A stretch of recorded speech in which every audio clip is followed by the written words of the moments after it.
अस्सलाम वालेकुम, मैं हूं अलीना फारूक शेख। मकबूजा कश्मीर के सियाहती इलाके पहलगाम में हमला हुआ गुज़श्ता रोज़ और इसके नतीजे में 28 अफराद हलाक हुए हैं। इंतहाई काबिल मज़म्मत ये वाक़या, लेकिन तशवीशनाक बात ये कि इस हमले के बाद भारतीय लेगेसी मीडिया हो या भारतीय सोशल मीडिया, वहाँ पर बग़ैर किसी तहकीक, बग़ैर किसी तफ्तीश के पाकिस्तान के ऊपर इस हमले का इल्ज़ाम लगाया गया, पाकिस्तान को मौरूद इल्ज़ाम ठहराया गया, बातें की गई, जहर उगला गया और न सिर्फ ये बल्कि वॉर मॉन्गरिंग शुरू हो गई। ये इंतहाई तशवीशनाक इसलिए भी क्योंकि एक ट्रेंड चला आ रहा है, कोई भी वाक़या हो, किसी भी तरह की कोई भी बात हो, पाकिस्तान के ऊपर इल्ज़ाम तराशी भारतीय हुकूमत की तरफ से और फिर उसको प्रोपेगेट करना सोशल मीडिया अकाउंट्स और जो लेगेसी मीडिया है वहाँ पर तज्ज़िया और तबसरों के थ्रू वो एक बाइस तशवीश और अजीब व गरीब रिवायत बनती जा रही है। पाकिस्तान ने इसके ऊपर रद्द-ए-अमल दिया है और इनिशियल जो रद्द-ए-अमल है उसमें दफ्तर ख़ारजा ने इस वाक़े के ऊपर, इस हमले के ऊपर शदीद मज़म्मत का इजहार किया है और लवाहिकीन से ताज़ियत की है। लेकिन ऑफिशियल रिस्पांस और तहकीक से पहले ही जो सारी की सारी सिचुएशन एक मीडिया में क्रिएट हो रही है, जिसमें इल्ज़ाम लगाए जा रहे हैं, बहुत सी बातें की जा रही हैं, तज्ज़िया तबसरे किए जा रहे हैं, इसके ऊपर ज़रा बात करते हैं, अपने तज्ज़ियाकारों की राय जानते हैं। और सवाल कुछ इस तरह का कि ऐसी सूरत में पाकिस्तान की पॉलिसी क्या होनी चाहिए। हमें ज्वाइन करें इस डिस्कशन के लिए सलीम साफ़ी साहब, उमर चीमा साहब, शहजाद इकबाल साहब और रीमा उमर साहबा भी हमारे साथ मौजूद हैं।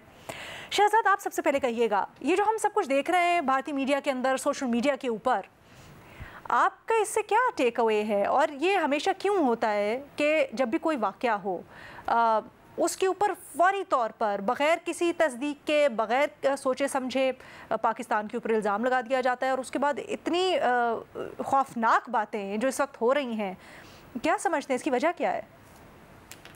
बहुत शुक्रिया अलीना, मेरे ख्याल से सबसे पहले तो इस वाक़े की मज़म्मत करनी चाहिए। वाकई इंतहाई अफसोसनाक है। कोई भी शख्स हो, कोई भी उसका रिलीजन हो, इससे कोई फ़र्क नहीं पड़ता। इंसान जब भी दहशतगर्दों के हाथ मारा जाता है, उसको हलाक किया जाता है, मेरे ख्याल से इस पर हमें मज़म्मत ही करनी चाहिए। जहाँ तक इंडियन मीडिया का रवैया है, मेरे ख्याल से पिछले कई सालों से हम देख रहे हैं कि बहुत ही इमेच्योरली बिहेव करते हैं वो। सही है, दोनों ममालिक की एक तारीख रही है इंटरवेंशंस की, लेकिन हमने जो रिसेंट पास्ट में देखा है पिछले डेकेड या डेढ़ में, वहां तो हम देख रहे होते हैं कि अभी वाकया हुआ नहीं, उसकी जिम्मेदारी जो है वो पाकिस्तान पे आयद कर दी जाती है, बगैर किसी सबूत के, बगैर किसी इंफॉर्मेशन के। मतलब आप ये सोचें कि अभी यहाँ पे हमला हुआ, उनको पता चल जाता है कि दहशतगर्दों का ताल्लुक या पाकिस्तान से था, और अगर लोकल्स थे तो वो पाकिस्तान में फुटप्रिंट उनके मिल जाते हैं, उनको आइटिनरी पता चल जाती है कि पाकिस्तान कब होकर आए हैं, उनकी तस्वीर आ जाती है, मतलब चंद मिनटों में। और ये उस वक्त है जब कोई पकड़ा भी नहीं गया होता। ये या तो ये हो ना कि कुछ लोगों को पकड़ लिया हो और फिर वहां से कोई एविडेंस आप इकट्ठा कर रहे हो, यहाँ तो पता भी नहीं होता कि कौन लोग थे, हमला करके चले गए, भाग गए, और तमाम तफसीलात आ जाती हैं। तो जब इतनी सारी तफसीलात मीडिया तक पहुंच जाती हैं तो आई एम श्योर जो उनके इदारे हैं उनके पास तो इससे ज्यादा इंफॉर्मेशन इस इंसिडेंट के होने से पहले ही होनी चाहिए थी, क्योंकि वो उनका तो काम ही इंटेलिजेंस इकट्ठा करना है। तो मेरे ख्याल से बहुत ही ज्यादा इमेच्योरली उनका मीडिया जो है बिहेव करता है। और सिर्फ अब ये नहीं है कि पाकिस्तान पर इल्जाम लगाया जाता है, बाकायदा अपनी रियासत को, अपनी हुकूमत को इंस्टिगेट किया जाता है कि आप इसका जवाब दें, क्योंकि जिस तरह के हैशटैग्स तमाम इंडियन मीडिया चला रहे हैं, चाहे वो वहाँ का इंग्लिश मीडिया हो या हिंदी मीडिया हो, कि हम रिवेंज लेंगे, बदला लेंगे, पाकिस्तान की जो मिलिट्री लीडरशिप है उनकी तस्वीर लगा के, उनकी तकारीर को उससे कनेक्ट करके, जिसकी कोई सेंस नहीं बनती। तो मेरे ख्याल से अब वो एक नेक्स्ट लेवल पे लेके चले गए हैं, वॉर मॉन्गरिंग करते हैं, इंस्टिगेट करते हैं अपनी हुकूमत को कि इसका जवाब देना हमें जरूरी है। ये बिल्कुल वैसे ही है जैसे 2019 में हमने देखा था कि पुलवामा का इंसिडेंट हुआ, उसके बाद बालाकोट पे इंडिया की फोर्सेज ने आके हमला किया, एक कोशिश ही की हमला करने की, जिसका जवाब पाकिस्तान ने दिया। और उस वक्त भी आपको पता है कि दो न्यूक्लियर स्टेट कितने करीब आ गए थे जंग के। तो इस वक्त भी जो इंडियन मीडिया का किरदार है और उनके जो कुछ हुकूमती अरकान का, वो बहुत खौफनाक है, क्योंकि ये हम दो ममालिक के जंग की बात नहीं कर रहे हैं, हम इस पूरे खित्ते को जो है एक खतरनाक सिचुएशन में लेके जाने की बात कर रहे हैं। और इसीलिए मैं कह रहा हूँ, पुलवामा में आपको पता है कि मिडल ईस्ट हो, अमेरिका हो, उनको सबको अपना किरदार अदा करना पड़ा था ताकि ये मामला मजीद एस्केलेट ना हो। अच्छा, दूसरा एक मुझे अब इनके मीडिया के रवैये से लगता है कि जो स्टेट की सपोर्ट है ना, उनको मुकम्मल हासिल है, क्योंकि हमारा जो मीडिया है ना, जिसपे हम खुद बात करते हैं कि सेंसरशिप है, कोई सेल्फ सेंसरशिप है, कहीं फोर्स सेंसरशिप है, इंडिया में इससे बहुत ज्यादा है। इंडिया का मीडिया हमसे बहुत ज्यादा कंट्रोल्ड है, वहाँ तरीकेकार अलग इस्तेमाल होते हैं, लेकिन जब से मोदी आए उन्होंने पूरा मीडिया कॉर्पोरेट वर्ल्ड के जरिए कैप्चर कर लिया है। तो वहां तो अगर आप स्टेट मुखालिफ कोई बात करें, ये तो पॉसिबल ही नहीं है। और आपने देखा है कि कितने उनके जो मॉडरेट तजियाकार या सहाफी है वो भी अब कल मैं हैरान हो गया था, कुछ राजदीप सरदेसाई जैसे लोग वो भी कह रहे हैं कि हमें एक प्रोपोर्शनेट रिस्पांस देना चाहिए। मतलब उनके मुंह से आप कभी ऐसी बात सुनते नहीं थे, वो लॉजिक पे बात करते थे। लेकिन अब जब आपको पता है कि एक भेड़ चाल है और तमाम तर मीडिया जो है वो इस पे लगा हुआ है कि हमें रिस्पॉन्ड करना है, तो जो सेम वॉइसेस हैं वो भी अब मेरे ख्याल से उनको भी एक फोर्स किया जा रहा है कि आप भी इस तरह की पोजीशन लें। तो ये जो इस वक्त इंडियन मीडिया कर रहा होता है, मुझे उसकी दो, जो मैं कह रहा हूँ ना कि अगर स्टेट नहीं चाहता तो बड़ा आसानी से इसको रोका जा सकता था, लेकिन वो नहीं रोक रहे। दो रीजन हो सकते हैं ना इसके। एक तो ये कि जो भी उनके इंटरनल फेलियर था, इंटेलिजेंस फेलियर था, सिक्योरिटी फेलियर था, उससे डाइवर्ट करना चाहते हैं पोजीशन को। कोई अगर लोकल्स इसमें इन्वॉल्व थे, कैसे वो आके इतना बड़ा अटैक कर गए, शायद उससे तवज्जो हटाना चाहते हैं। लेकिन ये भी अब तो महसूस होने लगा है कि शायद वो चाहते हैं कि मीडिया इस तरह की माहौल पैदा करे ताकि वो कोई एडवेंचर कर सके, जैसे पुलवामा के बात किया था। मैंने जो सुबह से ऑब्जर्व किया, मुझे तो ऐसा लग रहा है कि स्टेट सपोर्ट कर रहा है उनको कि आप ये बात करें ताकि हमें कोई जवाब, कोई बहाना मिले कि हम कोई एडवेंचर करें। ठीक है। और वो एडवेंचर किसी किस्म का भी हो सकता है, from extreme like entering Pakistan border, या फिर LOC पे आप जो है वो हालात को कशीदा करते, कुछ भी हो सकता है। लेकिन फील होता है, क्योंकि अदरवाइज मैं बता रहा हूँ ना, उनके लिए बड़ा आसान था शटअप कॉल देना मीडिया को, लेकिन वो नहीं दे रहे। और मसला इसमें ये होता है पाकिस्तान का रिस्पांस क्या होना चाहिए ऐसे में शहजाद? एक मसला ये है कि जब मीडिया इस तरह का माहौल पैदा करता है ना, तो आपकी रियासत खुद हॉस्टेज बन जाएगी इसकी। अब मुझे नहीं समझ आ रहा जिस किस्म की वो बातें कर रहे हैं, उसके बाद वो कैसे चुप रहेंगे, कैसे खामोश रहेंगे, कैसे रिएक्ट नहीं करेंगे, तो अपने ही बयानिए में हॉस्टेज बन जाते हैं। तो मेरे लिए तो ये सिचुएशन अभी बड़ी अलार्मिंग है। होपफुली सेंस प्रिवेल्स और दोनों तरफ से, खासतौर पे उनकी तरफ से, कोई पहल ना हो एस्केलेट करने में मामला को। अच्छा, पाकिस्तान की पॉलिसी इसके ऊपर क्या होनी चाहिए? देखिए, हमें एक तो मजम्मत और अफसोस करना चाहिए, इसका करना चाहिए, पूरी लीडरशिप को करना चाहिए। ठीक है, मुझे नहीं पता, मैंने दफ्तर खारजा का देखा है, मुझे नहीं पता वजीर आजम की क्या पोजीशन है। हमें ये पोजीशन लेनी चाहिए, क्योंकि देखें, हमें ये समझने की जरूरत है और दुनिया को ये समझने की जरूरत है, खासतौर पर इंडिया को, कि हम सबसे बड़े विक्टिम रहे हैं दहशतगर्दी के। यहाँ 80,000 लाख से ज्यादा सिविलियंस और सिक्योरिटी एहलकार जो है वो शहीद हुए हैं। तो हमसे बड़ा कोई विक्टिम नहीं है, इसलिए हमें ये दर्द पता है। और दूसरा, मैं जो मीडिया की मिसाल दे रहा था, देखिए जैसे जाफर एक्सप्रेस का वाकया हुआ या कोई और इंसिडेंट होता है जिसमें हमारे हुकूमती एहलकार आके या लीडरशिप आके बताती है कि इसमें अफगानिस्तान इन्वॉल्व था या इंडिया इन्वॉल्व था। कभी आपने इमेजिन किया है, जब हम एक जुमला प्लीज, ये बड़ा इंपॉर्टेंट है, कभी आपने इमेजिन किया है कि पाकिस्तानी मीडिया, जब हमारी सरकार ने ये कहा कि इसमें इंडिया इन्वॉल्व है या अफगानिस्तान इन्वॉल्व है, आपने ये जिंगोइज्म हमारी मीडिया की तरफ से देखा है कि एंटर हो जाओ, बदला लो, घुस के मारो, अटैक करो? We never do this. ये हमारे मीडिया की लाख कोताहियां हो सकती हैं, लेकिन ये मैच्योरिटी है कि जब हमें हमारा स्टेट बताता है तब भी हम ये नहीं वॉर मॉन्गरिंग नहीं करते। ऐसा नहीं कि हम रियासत पाकिस्तान और अपने मुल्क के साथ खड़े नहीं हुए थे, गुस्सा हमें भी आता है, लेकिन हमें पता है कि ये तरीका नहीं है कि अगर दहशतगर्दी हो रही है और उसमें आपको पता है, क्योंकि दो मुमालिक हैं, हॉस्टाइल एनवायरनमेंट रहा है, हो सकता है दोनों इंटरवेंशन, उनकी तरफ से इंटरवेंशन होती हो, बिल्कुल होती होगी, लेकिन क्या हम ये कहें कि नहीं हम चढ़ दौड़ेंगे और अटैक करेंगे जब हमें पता है कि दोनों मुमालिक के पास न्यूक्लियर? तो मेरे ख्याल से हमारा मीडिया बड़ा रिस्पॉन्सिबली बिहेव करता है, इवन जब हमारी सरकार हमें बताती है कि इसमें कोई पड़ोसी मुल्क शामिल है। ठीक है, सलीम साफी साहब, आप कहिएगा, जिस तक नजर आ रहा है कि भारत में इतनी ऐसी फ़ज़ा बना दी गई है मीडिया के अंदर, सोशल मीडिया के अंदर, जहाँ सबके जज्बात भड़के हुए हैं, जिस तरह की बातें हो रही हैं उससे, ऐसे में जो रिस्पॉन्स है कहीं ना कहीं वो क्या इशारे दे रहा है, क्या आ सकता है, और फिर पाकिस्तान की इससे मुताल्लिक पॉलिसी अब क्या होनी चाहिए? देखिए, एक तो इंडिया को इस काम में बहुत तजुर्बा हो चुका है। वो अरसा दराज से उनका ये वतीरा रहा है कि मकबूजा कश्मीर में कोई वाक़या हो जाए तो वो फ़ौरन पाकिस्तान पे इल्ज़ाम लगा देता है, और उसके साथ साथ उसके मीडिया को भी बहुत तजुर्बा हो चुका है, और उसका मीडिया मोदी का बड़ा हमनवा बन चुका है। तो इस मामले में तो ज़ाहिरी बात है कि अब उन्होंने ये इल्ज़ाम भी पाकिस्तान के सर थोपना था।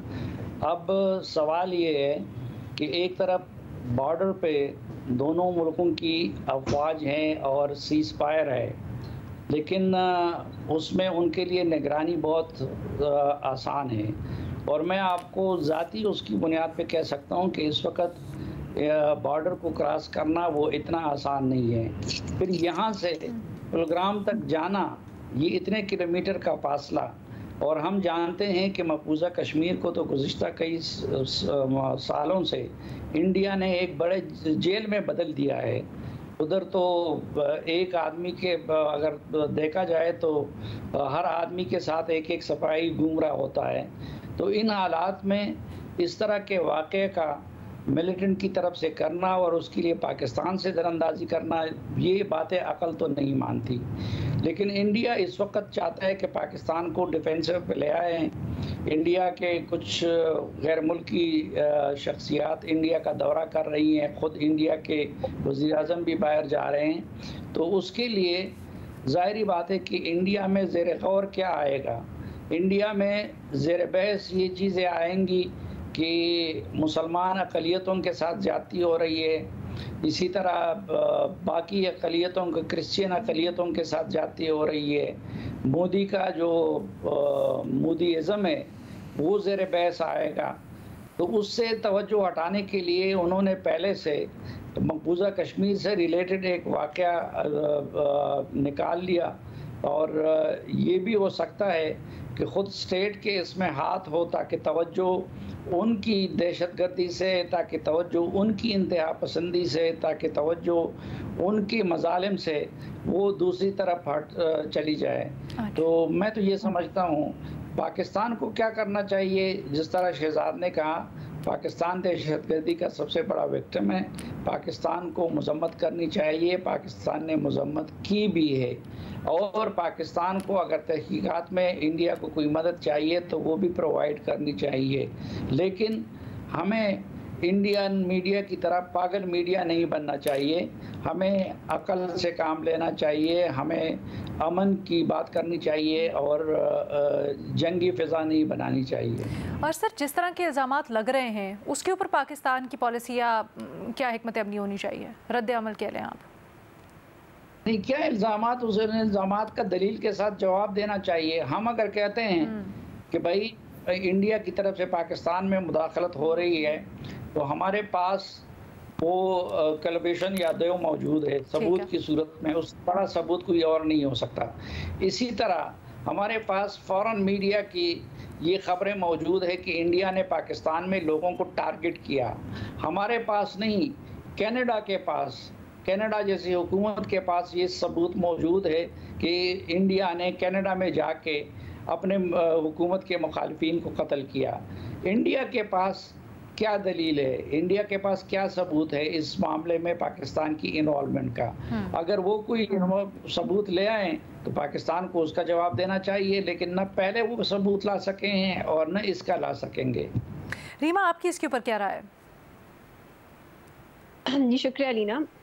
पहली बात तो जो पाकिस्तान का ऑफिशियल रिस्पांस आया है फॉरेन ऑफिस की तरफ से बहुत खुशाइन है। I think we should all welcome it.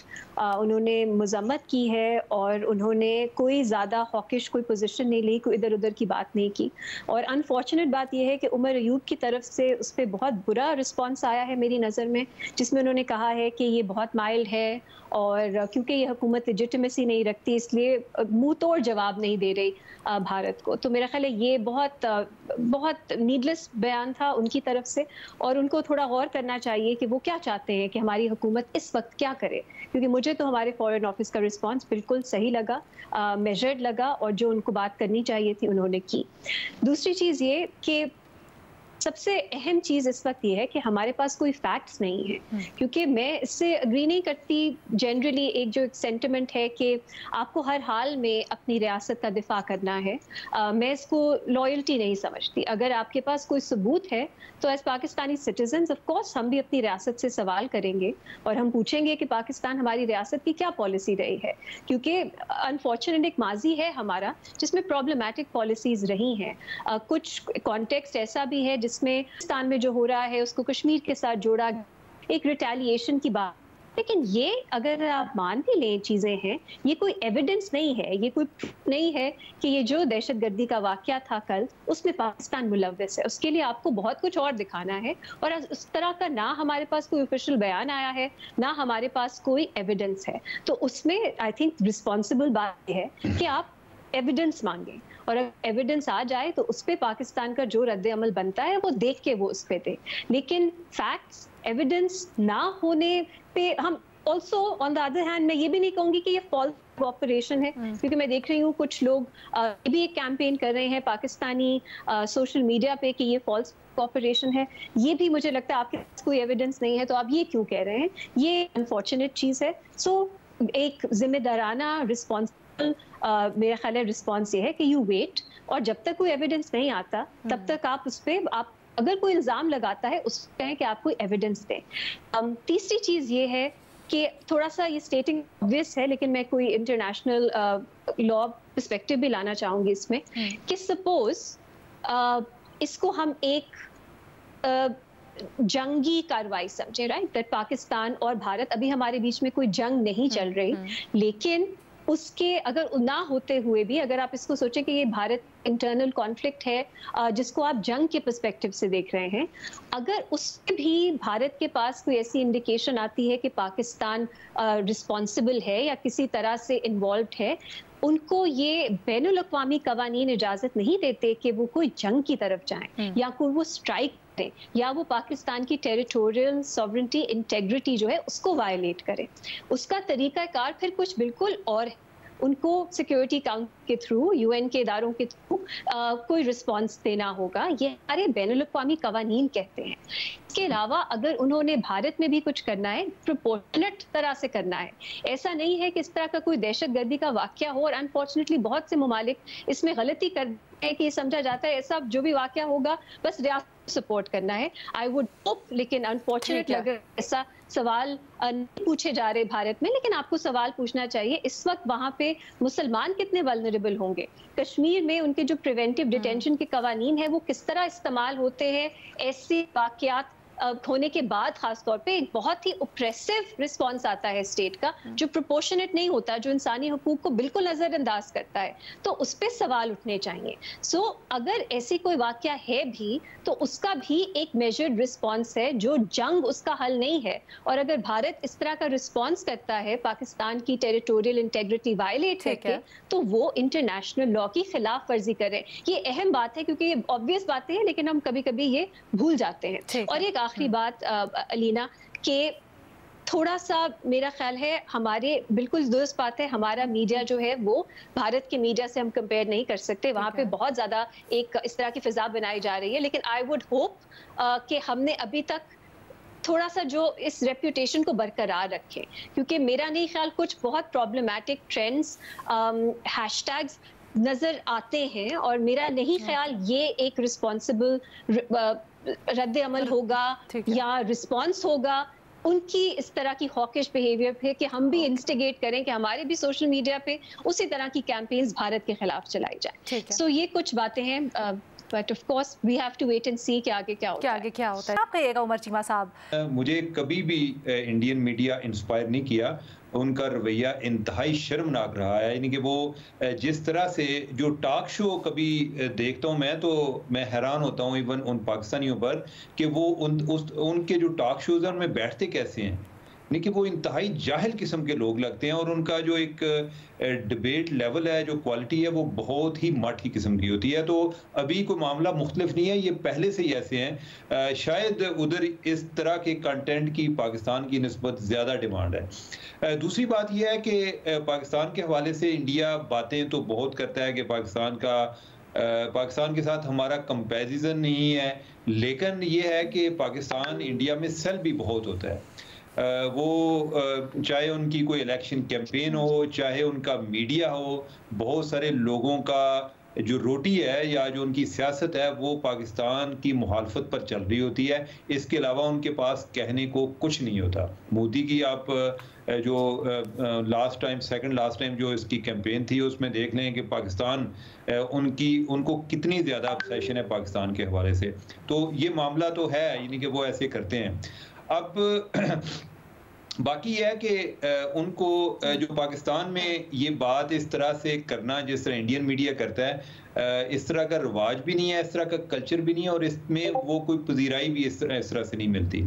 अब जो इंडियन मीडिया कर रहा है या उनकी गवर्नमेंट जो है, आप देखें पाकिस्तान को इसके इंसेंटिव क्या है। आइडियली उधर डिबेट ये होनी चाहिए कि इस तरह की हरकत ऐसे मौके पे जब अमेरिका का नायब सदर इंडिया में आया हुआ है, और अभी से कुछ अर्सा पहले जॉइंट सिटिंग में को खिताब करते हुए जो सदर ट्रंप है वो पाकिस्तान की तारीफ कर चुका है। ऐसे मौके पे हम जो है यानी कि एक अच्छे बच्चे की तरह बिहेव करेंगे, या कि इस दौरान के जब वो जेडी वैंस उधर आया हो तो वो हम ऐसे मौके की तलाश में होंगे कि हम इस तरह की कार्रवाई डालें। और दूसरा कि जो बम्बे का इंसिडेंट था उसके बाद हमने कौन से ऐसे को हमें बेनिफिट हुए थे, कुछ नहीं हुए थे। तो जो ओवरऑल हिस्ट्री का भी सबक है वो इस चीज़ के अगेंस्ट जाता है कि पाकिस्तान इस तरह की एक्टिविटी में उसको कोई इंसेंटिव होगा।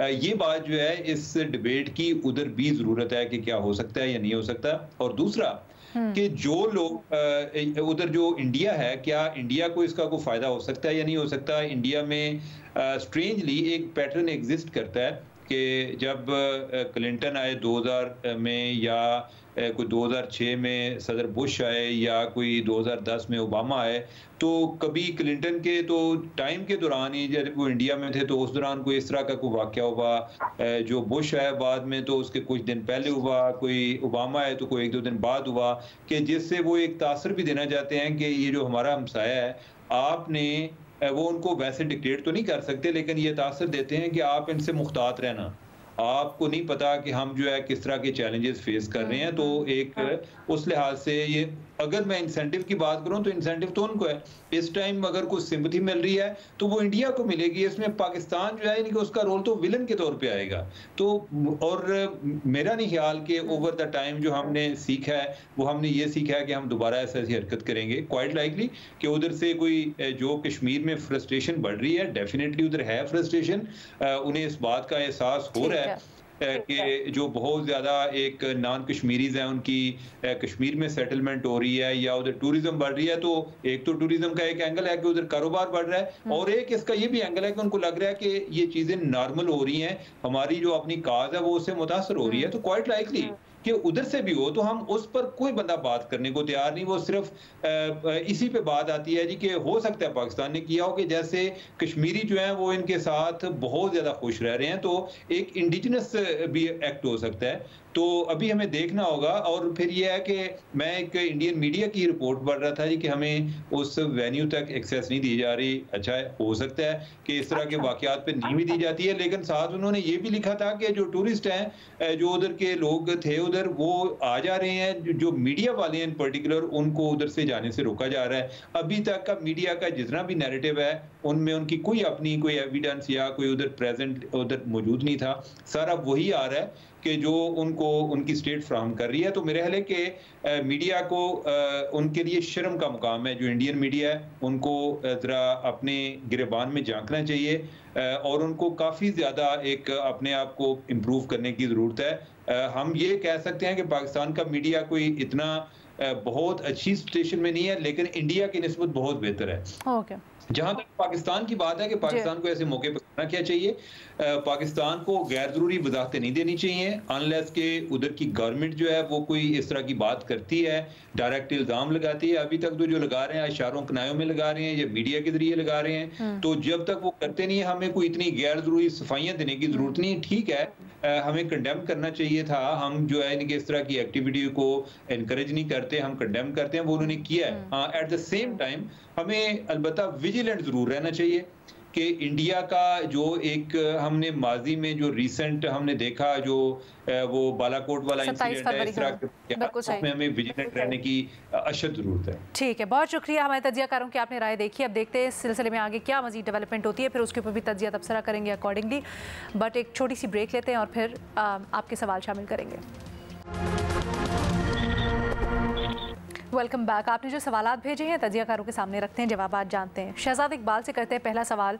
और शहजाद, ये बहुत इस वक्त रेलेवेंट इशू है जो नहरों के मामले के ऊपर पंजाब और सिंध के दरमियान में मरकज़ी शाहरा है, उसके ऊपर धरना दिए हुए हैं, काफ़ी देर से एहतजाज हो रहा है, ये काफ़ी दिनों से शाहरा बंद है। अब सवाल इससे मुतल्लिक ये हो रहा है कि लोगों को मुश्किलात हो रही हैं, आमदोरफ्त में सामान है जो ख़राब हो रहा है, ट्रक्स फंसे हुए हैं। एहतजाज बुनियादी हक तो है, लेकिन दूसरों के हुकूक मुतासिर करना क्या दुरुस्त है? हुकूमत ऐसे हालात में निपटने के लिए क्या कर सकती है?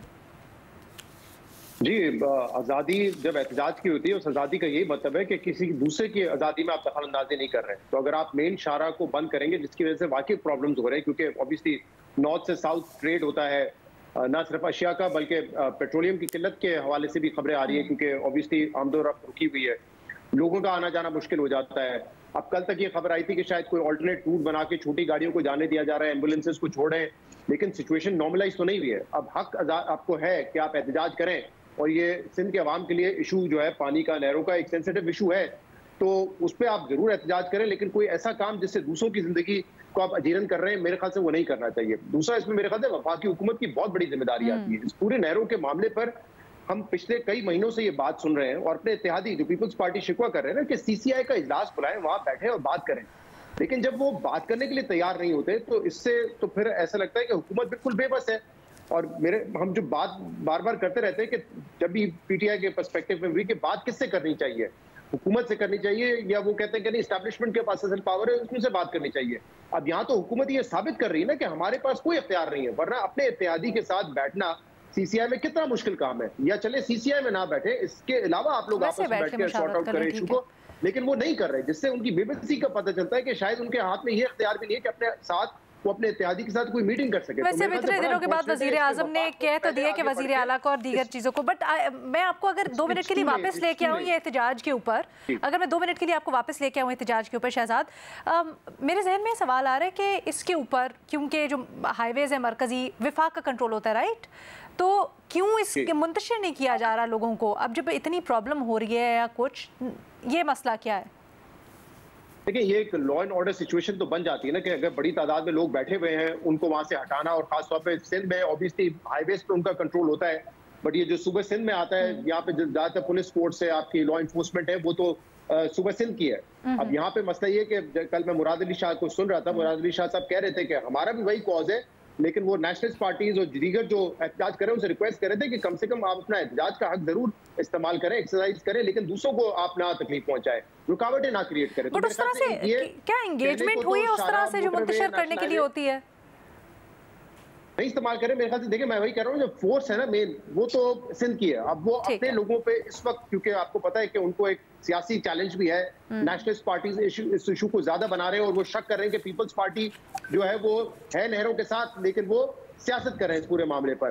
तो वो इस वक्त अगर पीपल्स पार्टी कोई ऐसा स्टेप लेती है नेशनलिस्ट पार्टीज के खिलाफ या जो धरना दे रहे हैं, तो मेरे ख्याल से वो सियासी तौर पे बैकफायर कर जाएगा। और नेशनल हाईवे या मोटरवे ऑब्वियसली कहने को तो वो है उनके पास, वफाक के पास, लेकिन वो जो इनकी इन्फोर्समेंट है वो बहुत कम होती है। अब यहाँ पे ये तो नहीं कर सकते कि वो रेंजर्स को या किसी और को डिप्लॉय करें कि वो करे। बहरहाल इस मसले को सिंध हुकूमत को भी चाहिए कि बातचीत के जरिए जल्द हल करे, और वो तभी रास्ता निकलेगा जब वफाकी हुकूमत सिंध हुकूमत के साथ बैठ के इस मामले को सॉर्ट आउट करेगी। ठीक है, बहुत शुक्रिया शहजाद जवाब के लिए। जरा जल्दी से आगे बढ़ते हैं। रीमा उमर साहबा, आपसे सवाल हुआ है कि अदालतों के बारे में अब शाज़ व नादिर ही सुनते हैं, क्या 26वीं तरमीम के बाद अदलिया मुकम्मल तौर पर गैर मुतल्लिका हो गई है?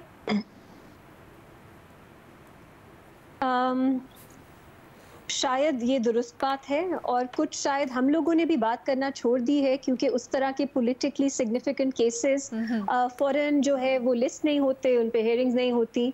तो क्योंकि ज़्यादातर मीडिया का इंटरेस्ट जो है वो आउटकम्स में रहता है इन पॉलिटिकल केसेस की, हम अब बिल्कुल ही बात नहीं सुनते।